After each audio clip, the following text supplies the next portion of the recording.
Olá, meus amigos, caríssimos webnautas, navegadores da web que estão agora nos acompanhando para a nossa videoaula sobre gramática, mas gramática aplicada à produção textual. Nosso curso Redação Viva se propõe a trabalhar a estrutura, o repertório e a argumentação, portanto, vislumbrando o conteúdo gramatical do ponto de vista da prática textual, do ponto de vista da funcionalidade. Dentro dessa perspectiva, dentro dessa proposta, nós hoje vamos discutir esse assunto da maior importância na gramática aplicada ao texto, na gramática aplicada à produção textual, beleza? Vamos falar sobre coesão textual e sintaxe. A coesão textual é a conexão linguística que permite a amarração das ideias dentro de um texto. Bem utilizada, a coesão permite a eficiência na transmissão da mensagem ao interlocutor, ao ouvinte, e, por consequência, o entendimento. Entre essas relações linguísticas estão o emprego de palavras como advérbios, como os pronomes, além do uso dos conectivos, que nós temos discutido tão amplamente ao longo da nossa playlist, sinônimos e vários outros recursos. São chamados elos coesivos. Lembrando que sintaxe é exatamente aquela parte da gramática que lida com a função das palavras dentro de um contexto. Com a função das palavras dentro de um conjunto, né? Esse conjunto é o texto. Lembrando que a palavra texto deriva do latim, textum. E textum quer dizer exatamente costura, né? Costurar as ideias do texto. Para costurar, você precisa desses elementos de conexão, esses elementos de coesão, que são exatamente os elementos coesivos textuais. Para ser melhor empregada, a coesão necessita de palavras e expressões que têm como objetivo estabelecer a interligação entre os segmentos do texto. Esses recursos são exatamente os elementos de coesão. Passamos agora para o nosso próximo slide, para ver, por exemplo, a coesão textual com os pronomes demonstrativos. Quais são os pronomes demonstrativos, professor? São aqueles que servem para demonstrar. Mas servem para demonstrar o quê? Servem para demonstrar a posição de um substantivo. Mas servem para demonstrar a posição de um substantivo onde? No espaço, no tempo e no texto. Ou no espaço, no tempo e no discurso. Observe que nós temos pronomes demonstrativos de primeira, de segunda e de terceira pessoas. Este, esta, isto são pronomes demonstrativos de primeira pessoa. Esse, essa, isso são pronomes demonstrativos de segunda pessoa. Aquele, aquela, aquilo são pronomes demonstrativos de terceira pessoa. O que é que isso significa? Que para demonstrar tudo que está perto do falante, portanto, tudo que está perto do emissor, eu utilizo este, esta, isto. Portanto, estes óculos são meus. Este é o meu apontador de slides. Isto é meu. Agora, se estiver próximo do ouvinte, do meu interlocutor, aí eu já utilizo esse, essa, isso. Esses óculos são teus. Você pode me emprestar esse lápis aí? Este lápis é meu. Esse lápis é teu. Aquele lápis é dele. Aquilo está lá. Este está aqui.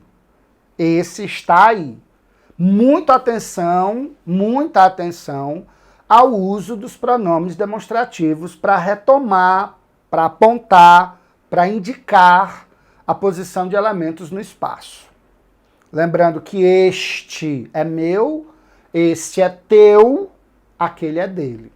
Observe o que diz aqui o nosso slide, né? No espaço. Compro este carro aqui. O pronome este indica que o carro está perto da pessoa que fala. Compro esse carro aí. O pronome esse indica que o carro está perto da pessoa com quem se fala, né? Comprei aquele carro lá, aquele carro ali. O pronome aquele diz que o carro está afastado da pessoa que fala e daquela também com quem se fala. Em situações de fala direta, tanto ao vivo quanto por meio de correspondência, que é uma modalidade escrita de fala, são particularmente importantes o este e o esse, né? O primeiro localiza seres em relação ao emissor, portanto, este é o emissor da mensagem, não é? O segundo em relação ao destinatário, ou seja, o esse é para o receptor. Trocá-los pode causar ambiguidade. Em vestibulares que trabalham gêneros epistolares, né, como a carta, estar atento a isso é fundamental. Observe o exemplo. Dirijo-me a essa universidade com o objetivo de solicitar informações sobre o concurso vestibular.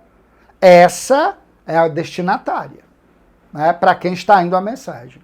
Agora, se eu digo, reafirmamos a disposição desta universidade em participar no próximo encontro de jovens, então esta é a universidade, é o emissor da mensagem. Este para o emissor, esse para o receptor da mensagem. Beleza, meus queridos? No nosso próximo slide, nós continuamos a coesão textual com os pronomes demonstrativos, só que agora observando a posição no tempo. Mas o princípio é o mesmo do espaço. Se o tempo é o tempo presente, portanto é a época na qual você está inserido, é esta época. Se é um passado próximo, um pouco distante, já é essa época. Agora, se for um passado longínquo, um passado distante, aquela época. Entende o raciocínio? Observe a coesão textual com os pronomes demonstrativos no tempo. É o que diz aqui o nosso slide. Este ano está sendo bom para nós. O pronome refere-se ao ano presente. Esse ano que passou foi razoável.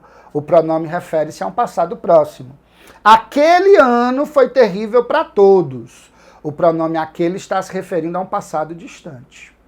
Em textos narrativos, é fundamental a atenção à referenciação temporal por meio do pronome correto. Mas lembre-se da grande e velha lição do velho Einstein. O tempo é relativo, dependendo naturalmente do seu referencial no espaço. O que é que eu quero dizer com isso, professor? Eu quero dizer que dependendo do seu referencial, vamos dar um exemplo, que a década de 80, os anos 80, dependendo do seu referencial, pode ser presente, pode ser um passado próximo, pode ser um passado distante. Por exemplo, imagine que eu estou falando da reconstrução da democracia brasileira. Ela se deu na década de 80, após os governos militares. Nós ainda estamos nos aprendizados duros da construção democrática. Então, em termos de reconstrução democrática, anos 80 ainda é uma época presente, porque nós ainda estamos buscando a construção, a consolidação da nossa democracia, da nossa república democrática, do nosso Estado democrático de direito. Mas se, por exemplo, os anos 80 servirem para eu discutir a questão do surgimento do rock de protesto, o rock de Brasília, na década de 80, vimos surgir bandas como a Legião Urbana, a Plebe Rude, o Capital Inicial, as chamadas bandas do rock protesto, influenciadas pelo movimento punk londrino do final dos anos 70, né? Sex Pistols, Ramones. Então esse momento, né, para a juventude construindo sua identidade através da música, discutindo questões sociais e protestando, é um passado próximo, entende? Mas imagine se eu estou falando dos avanços tecnológicos, das novas ferramentas da comunicação e da informação. Anos 80 é o quê? Putz, anos 80 é um passado distantíssimo. É a pré-história. Porque nos anos 80 nós não tínhamos ferramentas digitais, nós não tínhamos a internet, nós não tínhamos os smartphones como nós os temos hoje. Então, dependendo do assunto, anos 80 pode ser presente, pode ser passado próximo, ou pode ser passado distante. Aí entra o bom senso do emissor do texto, do cara que está escrevendo, do indivíduo que está ali se posicionando, para perceber essa sutileza da relatividade temporal. Seguindo aqui no slide, no mesmo slide, né, nós vemos que há pronomes demonstrativos variáveis ou invariáveis, né, o este, estes, esta, estas, e os invariáveis, como isto, isso, aquilo.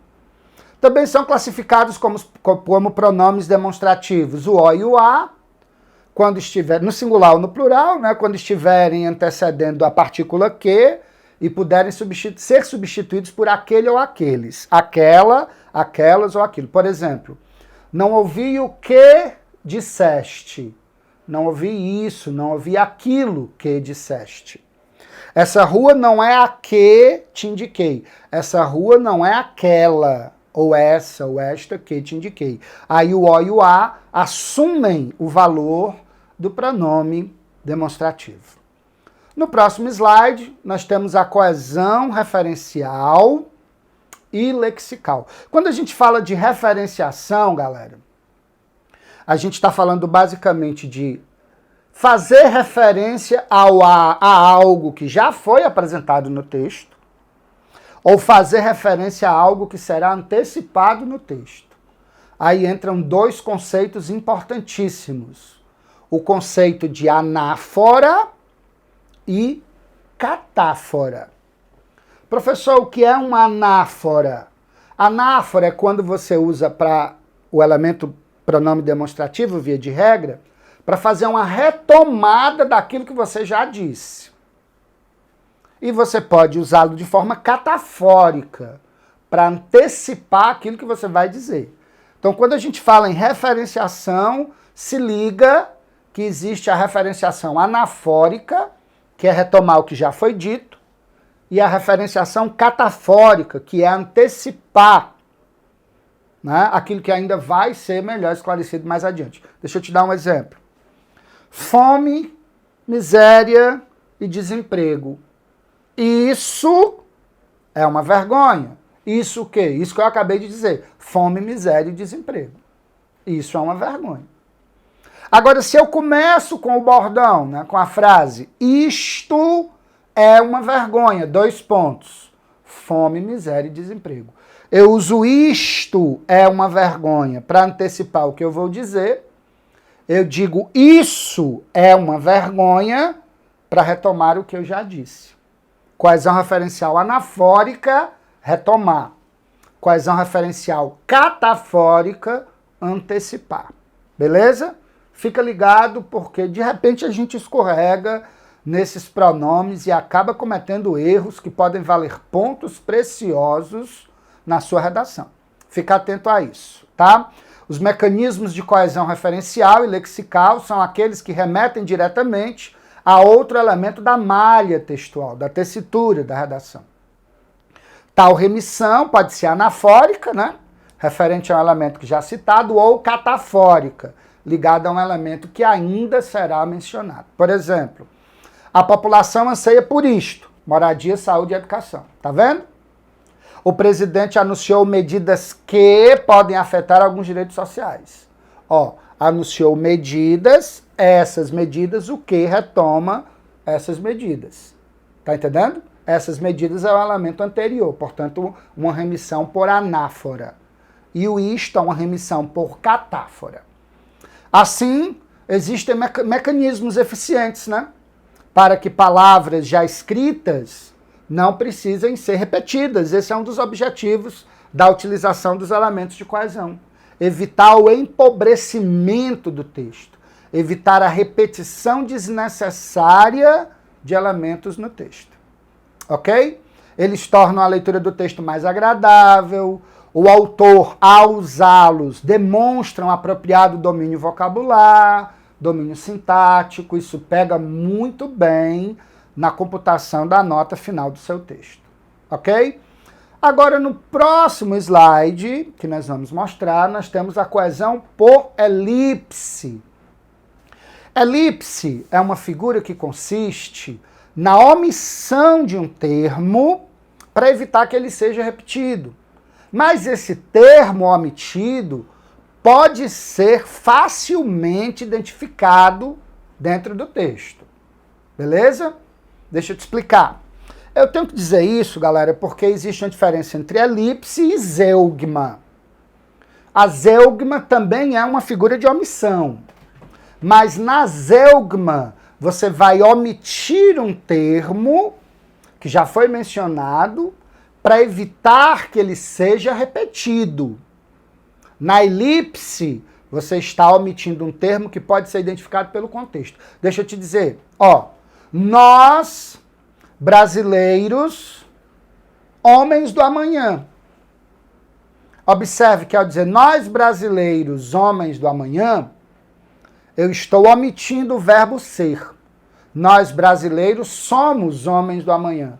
Estamos, parecemos, entende? Então, eu estou omitindo um termo que você pode identificar dentro do contexto. Entende? Isso é uma elipse. Zeugma, eu digo assim, hoje vou ao cinema, amanhã você. Eu não preciso dizer você vai ao cinema porque eu estou evitando a repetição de um elemento já mencionado.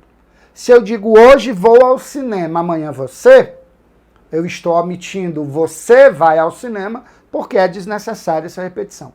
Portanto, omitir um termo que já foi mencionado, que você não quer que se repita, é uma zeugma. Omitir um termo que pode ser facilmente identificado, detectado dentro do contexto, é uma elipse. E a elipse também funciona como elemento de coesão textual. Vamos dar uma olhada aqui, A coesão por elipse ocorre por meio da omissão de uma ou mais palavras, sem que isso comprometa a clareza de ideias da oração. Olha os exemplos abaixo. Sabe-se que a educação, tanto nas escolas quanto no lar, é a melhor opção para se chegar a um objetivo promissor, além de promover o desenvolvimento integral da criança. Observe que educação, tanto é o sujeito da oração, é a melhor opção para se chegar a um sujeito promissor, como também é o sujeito da oração promover o desenvolvimento integral da criança. Entende? Então eu omiti na segunda oração o sujeito educação, porque ele é facilmente identificável pelo contexto. Está entendendo o raciocínio? Na casa vazia, vírgula, nenhum sinal de vida. Observe, na frase acima foram omitidas palavras que sequer apareceram anteriormente. Portanto, isso não é uma zeugma, né? Mas é uma elipse, porque pelo contexto você pode identificá-las. Entretanto, o contexto é suficiente para se compreender o objetivo do enunciado. Na casa vazia não havia nenhum sinal de vida. Isso é a coesão por elipse. Agora, a coesão por substituição. Na coesão por substituição, você vai substituir uma palavra por um sinônimo dela, né? Por uma palavra que tenha um significado equivalente. Aí, quanto maior for o seu repertório, quanto maior for o seu background cultural, quanto maior for a sua bagagem cultural, tá certo? Mais leque de vocabulário você vai ter, consequentemente, você vai evitar essas repetições empobrecedoras. Beleza? Observe aqui a sinonímia nesse nosso slide. O uso de sinônimos é um modo bem comum e eficiente de evitar a repetição desnecessária de palavras. Veja a seguir alguns exemplos. É comum vermos comerciais direcionados ao público infantil. No entanto, tendo em vista a idade desse público, surge a pergunta: as crianças estariam preparadas para o bombardeio de consumo que as propagandas, comerciais, propagandas. Para evitar repetição de comerciais, propaganda. Entende? Reclame também é uma palavra, né? Menos usada, um arcaísmo, mas os reclames do Plim Plim, lembra? Do Fausto Silva. Os reclames seriam um sinônimo para comercial, um sinônimo para propaganda, e quanto maior for o seu repertório, menos repetições você tende a cometer no seu texto. Foi criada uma noção de inferioridade da mulher, né? Pessoas julgam correto sexo feminino, a mulher, sexo feminino. No terceiro exemplo, juiz como sinônimo de magistrado.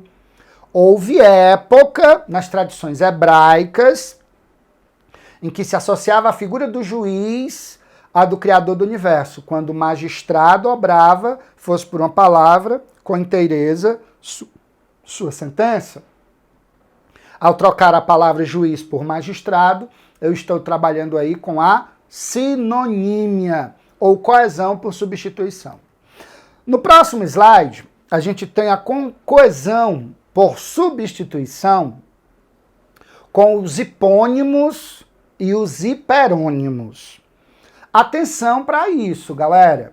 Hipônimos e hiperônimos também podem ser elementos de substituição. Mas, professor, qual a diferença entre hipônimo e hiperônimo? Bom, o hipônimo é uma palavra de sentido mais restrito. O hiperônimo é uma palavra de sentido mais abrangente. Vamos imaginar que é a seguinte situação. Coca-Cola. O que é a Coca-Cola? Coca-Cola é um hipônimo. É o nome mais específico que eu tenho para designar aquele produto que você conhece tão bem quanto eu. Agora vamos dar um hiperônimo para esse hipônimo. Coca-Cola é o quê? Coca-Cola é um refrigerante. Refrigerante é um hiperônimo em relação à Coca-Cola. O hiperônimo é a palavra de sentido mais abrangente, ou seja, toda Coca-Cola é um refrigerante, mas nem todo refrigerante é uma Coca-Cola. Vamos procurar um hiperônimo para a palavra refrigerante. Aí você tem o quê? Bebida. Todo refrigerante é uma bebida, mas nem toda bebida é um refrigerante. Portanto, bebida é um hiperônimo em relação a refrigerante, que é um hiperônimo em relação a Coca-Cola, que é um hipônimo. Agora, se eu quiser transformar a bebida num hipônimo, seria hipônimo de quê? De líquido. Líquido é a palavra de sentido mais abrangente. Entende? Então, toda bebida é um líquido, mas nem todo líquido é uma bebida. Então, observe. Coca-Cola, refrigerante, bebida, líquido. Eu estou partindo de um hipônimo para um hiperônimo. Eu posso substituir no texto um hipônimo por um hiperônimo para fazer esse jogo de evitar a repetição da palavra Coca-Cola. Posso me referir à Coca-Cola como um refrigerante, como uma bebida, como um líquido, trabalhando aí não o sinônimo, mas os hipônimos e os hiperônimos. Compreende? Então, hiperônimos são palavras de significado amplo que denotam a categoria em que se encontram classificadas outras palavras, como maçã, laranja e uva, que são hipônimos da palavra fruta, que é o hiperônimo. Compreende? Essa relação é de grande utilidade para a coesão lexical, pois é possível evitar a repetição de determinada palavra substituindo pelo seu hiperônimo. Ok? Olha o exemplo que nós temos aqui. Veja nos exemplos a seguir. O CONAR, Conselho Nacional de Autorregulamentação Publicitária, busca, entre outros aspectos, impedir a veiculação de propagandas enganosas, porém respeita o uso da persuasão. Assim, ao longo dos anos, pode-se perceber que o órgão, o que é o órgão? É um hiperônimo de CONAR.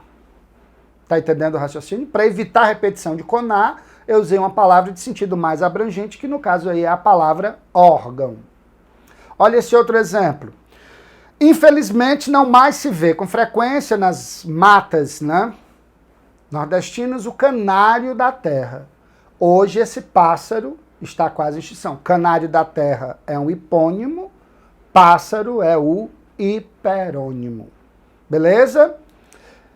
E aí, galera, nós chegamos ao final da nossa aula, chegamos ao final do nosso papo, mostrando um pouco sobre essa relação, entre os elementos de coesão textual.